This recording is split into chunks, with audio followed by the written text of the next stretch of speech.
If you want endless real estate content ideas, just steal them from Zillow. This is our strategy for using Zillow and Realtor.com's massive SEO budgets to our advantage at a local level to generate real estate leads.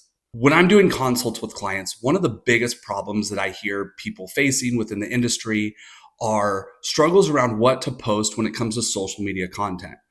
They don't know what to post, or they're wasting a ton of time brainstorming topics, or they feel like they just don't have any ideas that will resonate with their target audience. The reality is, we've learned you don't need to reinvent the wheel. So instead of trying to do everything on your own, why don't you just take the ideas that Zillow, Realtor.com, and other big players in the industry like Redfin, Homes.com, and all those third-party websites are already doing to generate your own content? Now, I'll get to in a second why this isn't plagiarism, because a lot of people have jumped on me on a short form video that this is totally plagiarism. But basically, let's first talk about where you find these. So if you go to Zillow, scroll all the way down to the bottom. In the bottom footer, there's a section called Learn. If you click there, it will take you to their blog section. And this blog section is separated by buyers and sellers, and it's a great place to find information. Realtor.com, it's the same thing, except for it's at the top. It will say learn and something, I think learning or learning and next steps, something along those lines. The other websites all have blog sections as well that you can find on their website. Now, why does this work so well? You see, these companies are investing millions into SEO for these blog posts to try to organically attract leads to their website. So if you just take these ideas, and this is the important part, you need to localize them and make them your own. So you don't just copy and paste it from their blog and then make content on it. A, that's not going to work because that's not your target market. You need to localize these things to your target market. But B, that would be plagiarism. So you need to take these ideas and take these keywords from these blog posts that these companies are making them, localize them, and make them your own. So here's how the strategy works, and then I'm going to give you an example. So the first one is go to the blog section of one of these companies and start looking through something that you think would resonate with your target market. So find something that fits with that person in your target market and then localize it. So take their title, rearrange it so it includes your city, region, county, whatever it is.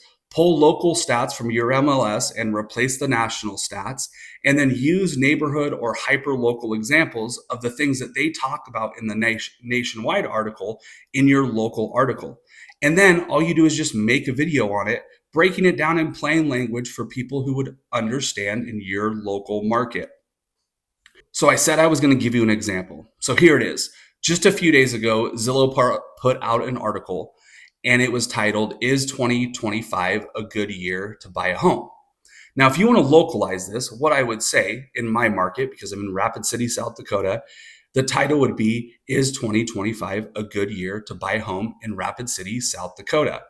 I would then pull a lot of the local MLS data, personal stories that I've heard, and my market perspective, and replace those in the Zillow article with the national stats that Zillow put in theirs.